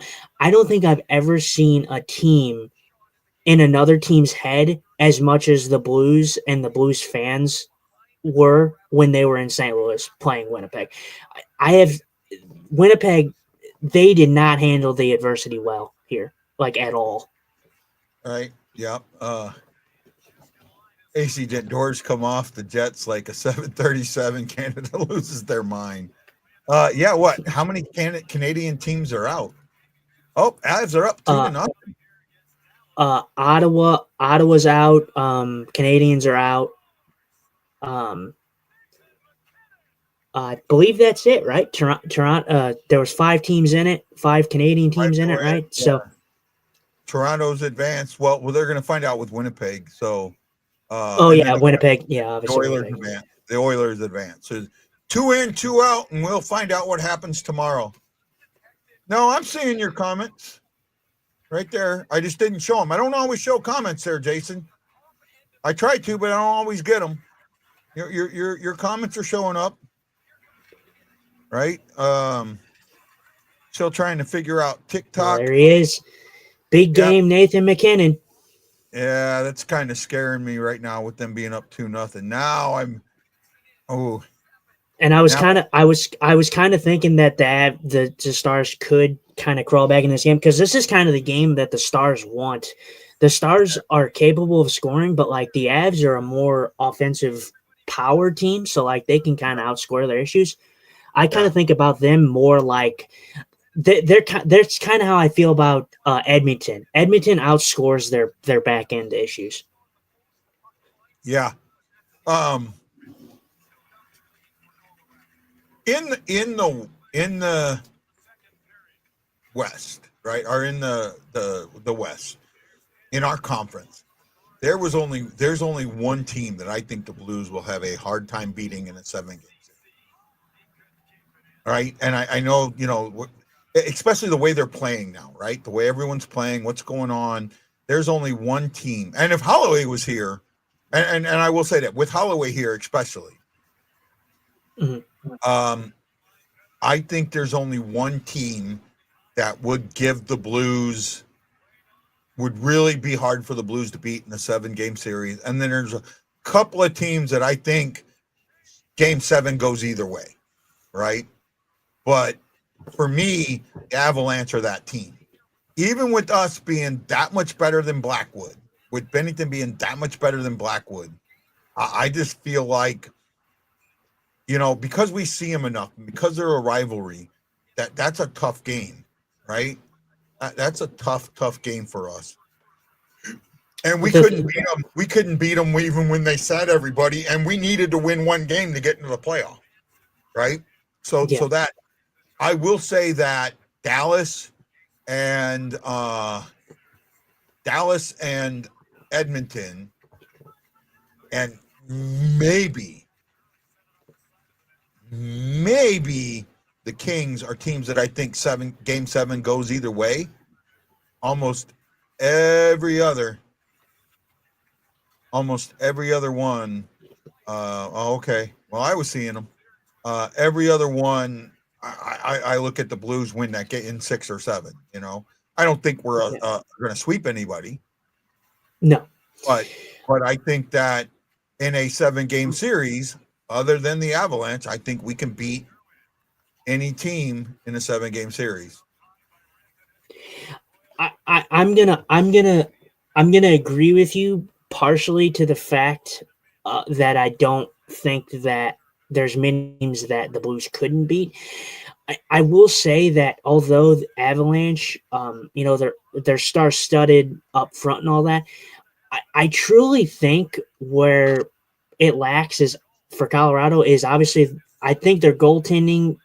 I mean, we're talking about Blackwood not being as great. I mean, he's been all right in these playoffs, and he's been all right for the Avs. But I actually think when it comes down to it, I think the Blues' defense matches up all right with either one of these teams. If you want me to be completely honest, and I may be in the minority there because Cale Makar. How can you think the Blues stack up against Cale Makar? Yeah. Cale Makar is very talented, and he's very talented offensively. But I'm sorry, when I look at the Avs, they're not a defensive juggernaut. Yeah. They're not a. That's just to me. I don't view them as a defensive juggernaut. Like I said, I view them a lot like the Oilers. They outscore their problems. I will agree with that. I think you're kind of spot on with that one. Man, this was a fun show, Justin. Right? Yeah, it was. Do you want to get into our outcome predictions, because we didn't get to that? Yeah. Okay. Yeah. Go for it. Yeah, we forgot about that. Go ahead. What's your prediction for the outcome? I'm gonna say. Okay, so the stats show us that Winnipeg is the strong favorite probably in this, but I'm gonna go and I'm gonna be the outlier. I know we didn't agree with who was gonna win last game, because I think you had the Jets in a close one and I had the Blues. I'm going to take the Blues again. And I know the track record on the road doesn't speak for it, but I think that this is the game that they finally break through. I think the first goal, like we've been talking about, is going to be huge. And I think we're going to see big-time Benner, and I think the Blues are going to win this. And I think that the score is probably going to be I'm going to say a 4-2 final for the Blues. I agree. The Stars are in trouble. They got to get it. They got to get a goal here quickly. Two ships I served on. I had served on two ships that had some really good mottos. The first one motto was "Damn the torpedoes, full speed ahead," and the last one's motto was "Fortune favors the brave." I think that those two mottos have to come into tomorrow's game. Damn the torpedoes, full speed ahead, and be brave because fortune will favor you. If whichever team takes those mottos to the heart is the team that's going to win. Which team do I think is going to take that motto to the heart? I feel it's the Blues, but I wouldn't be surprised if it was the Jets. I think this will be a close game. I do not think this is going to be a blowout. If it's a blowout, the Blues are winning it, right? If it's a blowout, I do not see Winnipeg blowing out the Blues. I do not see that happening, right? I do not either. No. Nathan Walker's been wrestling too many kangaroos, and he's ready. Fuck yeah! I had to throw that in there. I really, you know what I love about that? Not only does he do it, but as soon as he does it, he apologizes. Yeah. like the Blues fandom is, so hated that he did that. Right. I remember it. Who was it? I don't mean to interrupt you. Sorry. There was a game. Was it? It wasn't this year. Maybe it was a few years ago. Maybe didn't Kairu do the same thing? There was another player that did the same thing, and I'm thinking I thought it was Kairu. It might have been. And he did it, and it was awesome. We're like, oh man, that's freaking awesome. Did you, Stephen Glass? Did you hear his comment? Did you hear? I have it. I can play it. I had a hard time hearing it, but I can play it. And you know what? I'm going to play that interview. Give me a second. Let me find that. Okay, bud. Let me see if I can find that. I know it got sent to me today. What was the interview? No. I got the interview got sent to me today, and I just got to remember who sent it. Here we go. Was it me? I might have sent it. Did I send it? No, I didn't send it. No, it was. Here we go. I had a hard time. I have to watch a lot of things with something. So hold on a second. Let me share this. Present screen. Chris Jockey sent it to me. I haven't seen him today, so he might not have known I was going live. Let me make sure I share it like I'm supposed to share. Okay, here we go. This is Nathan Walker's interview with Andy Strickland, right? And now I got to find where it is. It's hiding on me. Here we go. This is his. Nathan Walker. They love you, Nathan. What do you say about this performance here on home ice once again here tonight? Yeah, it's been great. Obviously, you guys as fans definitely helped us push through this. We're going to go to Winnipeg Game 7 here. 15 straight now here on home ice, and it's been a team effort from your goaltender on out. How proud are you of the rest of the team for getting the job done once again? Yeah, it's huge. I mean, obviously we needed to win tonight. So, like I said, coming home, playing in the Lou with the crowd, with the fans like you guys, is nothing better than that. Your line continues to get it done. You're scoring goals, but the physicality, Nathan, that's what the fans really appreciate. They love the hits. Where do you find the energy to bring it every night? I'm from Australia, so we're wrestling kangaroos every second day. So, what does this mean to your family? I know they're watching in Australia right now. Yeah, they love it. I think they wish they were here, but yeah, no, it's great. You ready for a Game 7 on Sunday? Okay. Oh, yeah. Sorry. Great job, Nathan. Thank you. Thank you, everyone. All right, there you go. In Australia, we wrestle kangaroos every day. That was absolutely great. And then he realizes what he did, and then apologizes for it. 100 men or one silverback gorilla. Who wins? The silverback gorilla, Bud, Aaron. I think the gorilla wins in a heartbeat. I saw that. I saw that comment with Cam Fowler. You know, it was like 500 gorillas or playoff Cam Fowler. Yeah. God, he's been so good, man. When you talk about like Blues MVPs, man, for the playoffs, God, Cam Fowler's probably got to be up there, or at least number one, maybe. I don't know, because holy moly, he's been fantastic. I would put Fowler 1, Bennington 2, Walker 3. Right. Okay, I agree with that. And Walker doesn't need. I mean, he's got 3 goals. He's got some points, but he doesn't need points. It's what he brings to the ice. He makes that mistake, then he comes back and scores a goal. Mm-hmm. Right? He makes a mistake that gives up a goal, eventually gives up a goal, and he comes back and wins the fight. Scores a goal. I don't see how anybody can not like Nathan Walker, man. The guy is just so incredibly fun to watch. I mean, just incredible. We didn't talk about it, and I know we're kind of wrapping things up, but I think when we think about the game tomorrow, what I'd like to see is, I know that you've been talking about like how people were kind of getting on Kyrou and all that, but I would really like to see a great game out of Kyrou, and I mean like getting on the board, like really see that Kyrou from 2022 when he played the Avs, Kyrou, because he can really break open a game. Like if he's scoring, then the Blues, they could walk away with this game 7. I do agree with. I don't think he's played as bad as a lot of people. There we go. There we go. There we go. Star score.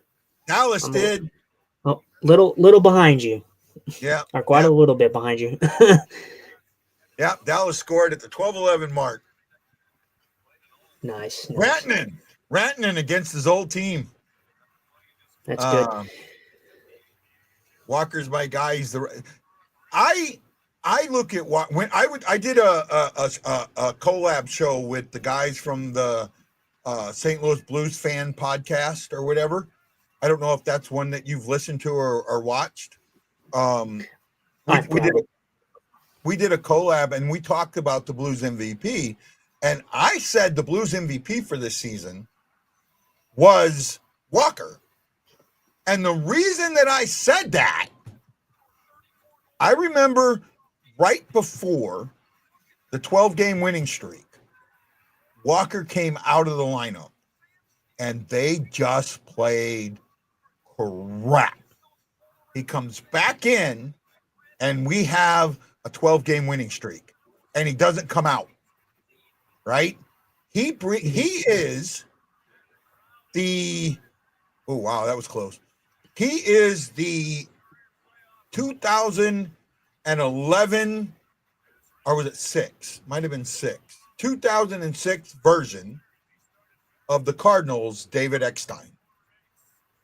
Mm-hmm. Right? I think David Eckstein was the MVP of the Cardinals in 2006. Can't remember if it was 2006 or 2011. Well, one of them, because he was an Energizer bunny, right? He went out there every game. He never walked to first base. He ran. Right? Mm-hmm. Oh, Dallas is pushing hard now. Oh, if they get Blackwood off. Right? Go ahead. I think I love the comparison because I mean for me, like I root for the Cardinals, but I've actually been I grew up a Braves fan. So okay. So obviously, I can't really draw too much of a comparison from that. I mean, I do remember the championships here in St. Louis, but I hate to take it away from him because we call Braden Shin this, but he honestly feels like the heartbeat of the Blues. Oh, Nathan Walker does. Absolutely. He And- is spot on the heartbeat. Yeah, and people say that about Shin, and I do think that reigns true for Shin as well. And I don't think it's a bad thing that there's two heartbeats of the Blues. I just think that the way that both of them play, they really embody what St. Louis hockey is and has been for a long time. I have heard a lot of people get down on Shen this season. I've heard nobody get down on Walker. All right. Yeah. I hear it a lot. When doing this show, and if you start doing this show with me during games, when a guy makes a mistake, people will call him out. I don't like doing that because we're human and we all make mistakes. But fans will call him out. And that's fine, guys. I don't mind you doing it. I'm just saying how I look at things. So don't take it the wrong way. And with that being said, excuse me, I'm losing my thought process here for a second. With that being said, for me, I honestly believe that Walker is the next. Walker will not be the next captain. Sorry. No, the next captain will be Robert Thomas. Thomas, yeah, absolutely. No ands, ifs, or buts on and that. it shouldn't have been. And let me get this straight. I'm a big Robert Thomas guy. Anybody, I'm still new here, but like I'm a big Robert Thomas guy. I don't like a lot of Robert Thomas slander, even though not every person or not every player is perfect all the time. Robert Thomas has shown he's a superstar in my book. But at the time of the captain, naming, people were saying, "Oh, we should give it to Thomas," and I was in the boat of giving it to Shin. Shin was the right guy. Well, I will disagree with you. I had handicap Thomas 1 and Shen 2 with Falk 3, and I actually called the captains. The 4 captains that we have now. I called them before it came out. I knew Parayko wasn't going to get a C, but I knew he was going to get an A. I knew Falk, and my 3 choices for the captain were Thomas, Shen, Falk in that order, and basically that's what it just Shen and Thomas flip, right? And by the way, I just wanted to show you this here, right? I won a sign this season. I got lucky and won a signed Robert Thomas jersey at an event. So, you lucky SOB. Yeah, ask Chris Shockey about it sometime. Don't get me wrong. Am I angry that you disagree with me? No, I am not, because Robert Thomas, he's my boy. I mean, I freaking, he's amazing. And any person who says that it should have been Robert Thomas, I'm not going to disagree with you.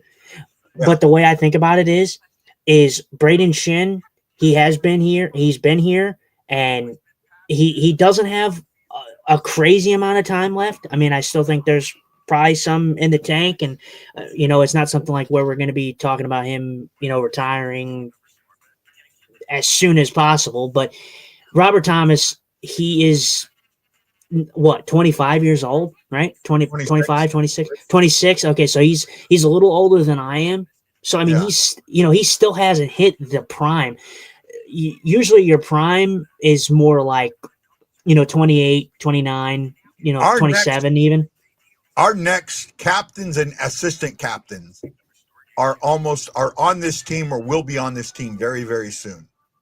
Yeah. Right? Kairu is going to be an assistant captain here sooner or later. Snuggerud is going to be a captain or an assistant captain. Dvorsky is going to be a captain or assistant captain. I think Bolduc has some growing to do, but Bolduc could be a captain or assistant captain. That we have the one thing that I look at for me, and this is win or lose tomorrow, this team shouldn't have been here. They're a year early, and next year, look out. If you're not predicting us to win the Central, you're wrong. I think for me, and I know we keep saying like win or lose, they shouldn't have been here. I'm not going to sit here and knock on the Blues because I believed in this team. I said it. I don't have a show or nothing like that, but I said at the beginning of the year that the Blues were making the playoffs this year, and I believed it full-heartedly. I might have been in the minority on that one, but I said the whole time the Blues were going to make the playoffs. Well, I mean, I did a show, and if I come, well, I plan on coming home, and if you're going to end up co-hosting, I may have to bring you up to Warden with me. But I did a show at Vitaly's Hideaway in Warden, Illinois. I did a couple shows up there, and the one thing I said, and Wendy was on there, and Wendy had the Blues in last place in the division, and I kept questioning where did the 20 points go, because he had the Blues scoring 72 points, and they scored 92 last season.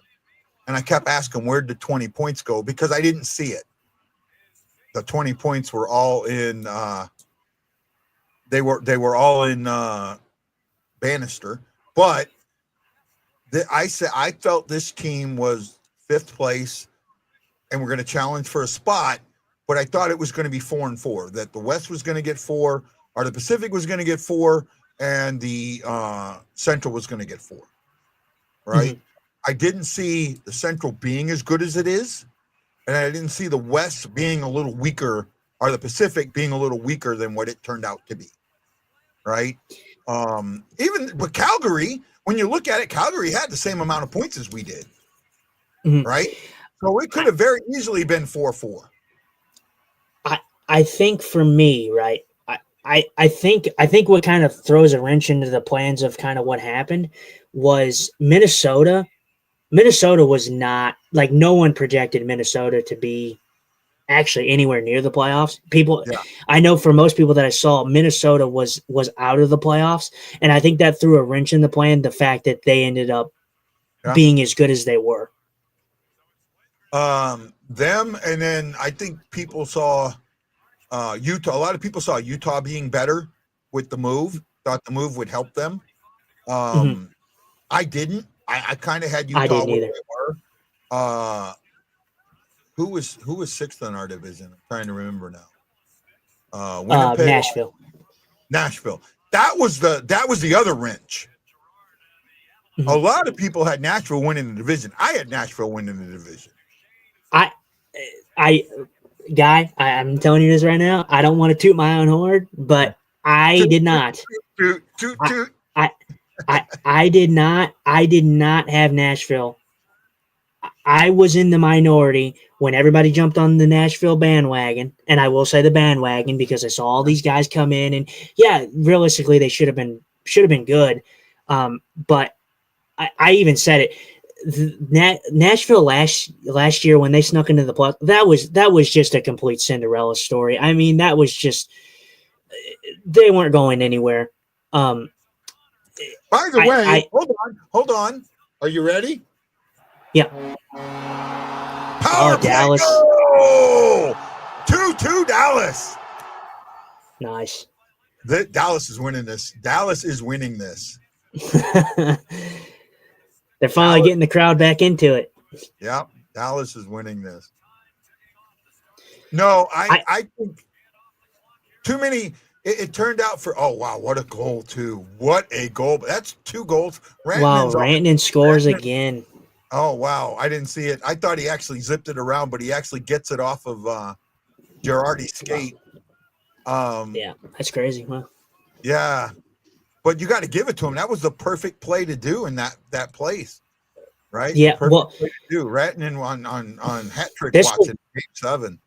This was huge because how ironic will it be, man, imagine if, like, Rantanen gets another goal and gets a hat trick against this old team and knocks him out of the Game 7. Crazy, man. Yeah. That'd be something. Robert says this Justin guy is super humble, like you guys. Just messing with you too. Hey, it's fine, man. We love you, Robert. We love you, bud. Dallas scores. Dallas scored. Dallas scores. Hate that. I'm glad Dallas scored. Right. I think that while I say I think the Avalanche beat us in a 7-game series, I think the better series is Dallas and St. Louis, and it goes either way. It goes either way. You have, and I don't know if you guys are seeing me. When we lock up, I don't know if he's still alive or I'm dead. So No, I are you? I can hear you if yeah, if you can hear me. locked up. You locked up there for a second. Then, I see this. I see Dallas being like St. Louis and Dallas match up almost dead on, man. Mm-hmm. The thing okay. that You know, the thing that worries me, because I think the thing that worries me most about the Avalanche is the explosiveness that they have in late in games when they're down. Yeah. I think Dallas can, Dallas is crawling back in this game, and they were down 2-0. And I'm not saying that they don't, but like when I look at Dallas, they got some great players, but like Colorado has 2 superstars, like 2 clear-cut franchise guys in Nathan McKinnon and Makar that could really take over games. Dallas, I think Dallas is just an overall built, structured team. Not so much that they have a number 1 superstar. Yep. No, I get it. Look, they're a good team. They're a really good team. I will always hate them because of the Antichrist that was on their team, Kadri. What happened with that, and what makes it worse is the Blues fan created the Kadri thing. Mm-hmm. Right? I've been on the team. I don't particularly. I don't like Colorado, and I never will. And me saying that they could possibly win this game doesn't have any bearing on whether or not I like them or not, because I don't. Yeah. I personally think when they have to show adversity, they choose to take a dirty approach to things, and they start to do dirty things like run the goalie and stuff. And I don't appreciate that. And it's kind of the same way I feel about I'll probably get slack for this, but I'm not a Florida Panthers fan. I think Florida is one of the dirtiest teams in the league, and I will stand by that. Till I'm blue in the face. So, yep. Well, we're at 2 hours, man. I didn't think we normally an hour show, and we did 2 hours. Well, great show, Justin. Thank you for coming on. I look forward to you coming on tomorrow. Hopefully you can come on during the pregame and the intermissions and postgame tomorrow. We greatly look forward to that. Thank you. Do you have any last words before we end today? All right. Win or lose, Blues fans, I'm still always going to be a Blues fan. I don't know if it shows up on the screen, but I got my Blues tattoo. Always, forever will be a Blues fan. Let's go Blues, baby. Why Blues fan? We're bleeding blue with you. Let's go Blues! Let's go Blues! Let's go Blues! Well, Justin, I used to do a tattoo of the game, right? Well, man, I have to show yours off as a tattoo of the game here coming up. Great to have you with us. Like I said, tomorrow is one of those games. It's going to come down to who's hungrier and who has a plan after they get punched in the face. And I think the Blues are going to get punched in the face. Do they have a plan? And I don't know. And I'm actually thinking that Winnipeg wins this in a close one. I hope I'm wrong, but that's what I'm going with. Winnipeg in a close one. Winnipeg in a 1-goal game. Possibly an OT game. That's how close I see it. Right? Be the first one in the series. Guys, thank you so much. This was a great show. Came on a little early. I think I want to go drinking tonight. I think I need to go drinking.